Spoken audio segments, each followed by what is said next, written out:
Pair apa yang Bun nak tengok? Bun. EU dengan GU, Cikgu Rashid. Okay. Okay. Biasa kalau pair macam ni kita tengok big time frame. Okay, sekarang ni nampak macam EU masih tengah sideways ni. Tapi saya rasa 2-3 minggu ni saya dah highlight EU saya jangka dia akan ke bawah. Okay, sampai ke 0.9897 ni. Okay, so ini adalah level yang saya jangka. Tapi cuma sekarang ni kita tak tahu sama ada dia naik dahulu. Macam apa tu, equity market dia naik sedikit lagi.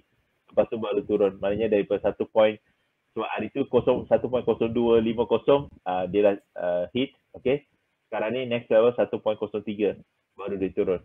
So saya jangka masih ada peluang untuk EU naik ke atas sebelum dia turun ke bawah. Jadi mungkin minggu ni ataupun sampai minggu depan mungkin ada peluang untuk dia naik ke atas sebelum dia ke bawah lah. Okay. So long term ataupun mid term saya jangka 98 ataupun 97 sen. Okay. Jadi kalau duduk ke atas ni 1.03 ataupun terlajak sedikit 1.035 cari peluang untuk sell lah EU ni. Okay. So itu adalah untuk EU. GU.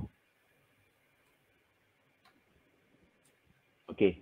So GU lebih kurang sama macam EU, cuma GU ni dia orang kata ke atas lagi lah.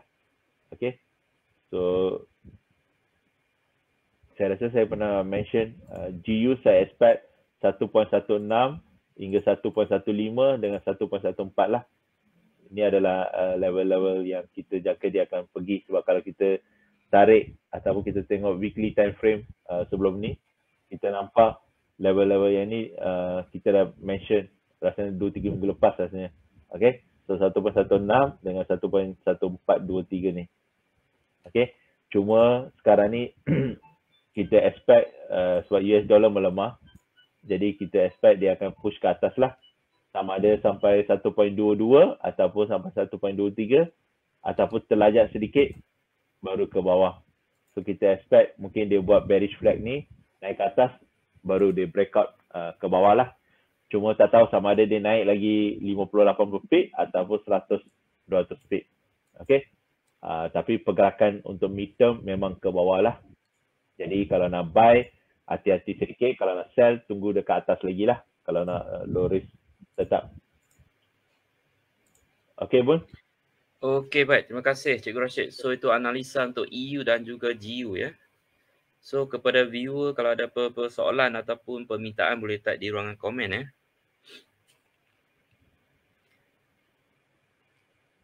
Okey, then next mungkin Cikgu Rashid boleh tolong analisa untuk UJ dengan EJ sekali dengan GJ.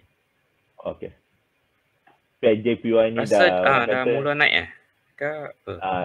PJPY ni sekarang dia macam orang kata dia volatile PJPY ni. Okay. So saya rasa kita ada bagi tahu yang pair JPY yang turun ni, ini kita nampak tapi dia terlalu terlajak hari tu lepas apa tu meeting BOJ ataupun yang pasal apa GDP punya nombor tu. Lepas tu kita expect dia buat correction. Okay. So sekarang ni kita tak pasti sama ada yang ni support become resistant ataupun dia naik ke atas sedikit lagi. Tapi dari pergerakan current price action kita nampak ada rejection lah. Cuma sama ada dia boleh sustain ke bawah terus kurang pasti, sebab saya nampak masih JPY akan melemah sedikit lagi lah. Jadi saya jangka akan mungkin ada satu lagi. Kalau tak sampai dia buat new lower high kat sini, mungkin dia akan turun. Lepas tu dia buat new high tadi, dia buat new lower high kat sini untuk turun. Okay. So sama ada dia buat cuma lower high daripada sini untuk turun ataupun dia buat satu new high lepas tu baru turun. Okay. Cuma tapi pergerakan untuk JPY adalah ke bawah. Okay. Sama macam tadi equity market, EU, GU semua kita jangka JPY akan menguat. Okay. So sekarang ni masih US dollar punya ni, cuma US dollar sekarang ni dah mula melemah sedikit. So slowly dia akan pergi ke JPY lah. Yang first tu kita dah nampak. Cuma yang akan datang ni kita terpaksa tunggulah dia buat correction dahulu baru.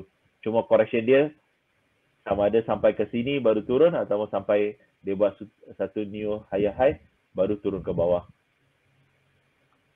Okay pun. So ini adalah untuk UJ, pergerakan dia masih ke bawah lah. So saya ambil EJ. So sama juga EJ kita nampak pergerakan dia ke atas. Okay, tapi cuma last 4-5 jam ataupun separuh hari ni kita nampak ada rejection sedikit. Sama macam UJ, tak pasti sama ada dia akan turun, lepas tu naik, buat lower high, lepas tu turun ataupun naik lagi sekali, baru turun. Tapi pergerakan dia saya rasa more towards yang ni lah. Dia akan buat satu lagi ke atas, lepas tu baru turun. Okay, sebab JPY untuk 1-2 hari ni kita nampak kemungkinan besar dia melemah lah. Lepas tu baru menguat. Okay, tapi tiba-tiba orang kata news tak berapa positif secara overall untuk ekonomi dan kita akan nampak dia tak buat yang ni dah. Dia dah terus buat lower high, terus turun. Tak sempat dia nak buat new higher high. Okay. So itu adalah untuk EJ. Kita tengok GJ. Okay. So GJ macam orang kata almost sampai ke dia punya resistance. Okay. Tak pasti sama ada dia boleh terus ke bawah lah. Tapi saya rasa kemungkinan besar mungkin akan ada satu lagi ke atas ni baru turun. Okay. So sama ada 164 ataupun 165 ataupun pasti 166 baru turun. GJ ni dia boleh ganas sedikit. So GJ boleh sampai 166 baru turun bawah. Macam pair EJ, UJ ni mungkin dia naik sedikit je baru turun. Tapi GJ boleh sampai ke ni lah level yang ni 166 hingga 167 ni baru turun. Maknanya ada lagi dalam 200-300 pip lah. Okay pun? Okay, baik. Terima kasih Cikgu Rashid. So itu analisa untuk UJ dengan EJ, GJ